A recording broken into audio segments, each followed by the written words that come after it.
Iron Man. Considered by many to be the best Marvel movie, and according to Rotten Tomatoes, it's the highest rated film in the entire Marvel Cinematic Universe, trumping even the Avengers film, as well as the second Captain America. As you can probably assume, the sequel had a lot to live up to, so much so that the sequel could never reach the expectations that the first one left. This is the largest problem with the first movie. It's just so great that the other movies just can't live up to it. However, every time I ask somebody what the worst Marvel movie is, many say Iron Man 2, which I can't seem to understand. In my opinion, that title goes to Thor: The Dark World, but that's a topic for a different video. I feel it isn't fair to judge Iron Man 2 so harshly, as the film itself wasn't that bad at all. It's like many people went in expecting a sequel like Spider-Man 2, but somehow they seem to talk about it like it's Spider-Man 3, which I can't grasp logically. I like to think of the Marvel movies like the Pixar movies. They have great ones like Iron Man and Toy Story, and then they have their not so great ones like Thor: The Dark World and Cars 2, which are still decent but not as interesting as the other movies.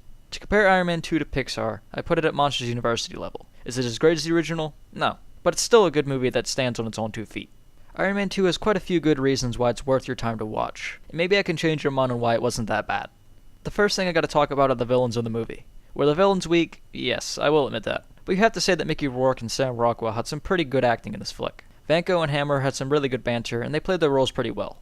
Did their performances live up to Jeff Bridges? No, not one bit. But they did have a much less cliched reason to be bad guys like the villains of Iron Man 3. Or I should possibly say Incredibles, because they had the same reasoning.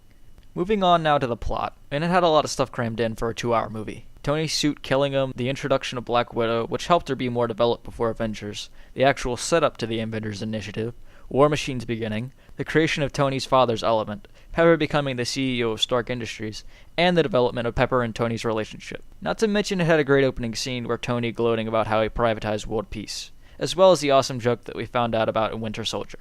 It had a lot of things to talk about in 2 hours to be set up for the Avengers, and it had every note that it needed to be talked about more or less for Tony to really become an Avenger.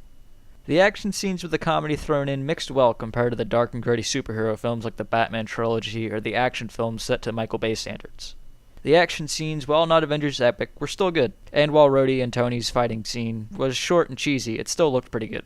It had some pretty good jokes, and even some things you won't even notice unless you watch it a couple times. Like Tesla Motors CEO Elon Musk cameo, or Tony's boxing gloves that look like Iron Man gauntlets. I still have to talk about the stupid senator again. It's worth your time alone just to see this movie for this bit for the Winter Soldier. Me and my friends were flipping out whenever he showed up, and I was wondering why it never clicked before.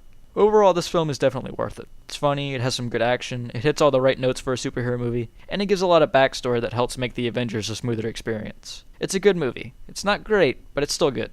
Well, that wraps up my review of Iron Man 2. What are your thoughts on this film? Do you agree with me, or do you think I'm the dumbest person ever for enjoying this film? Sound off in the comments, and if you have an idea of what I should review next, put it down there as well. Well, that's it, so I'll see you guys in my next video.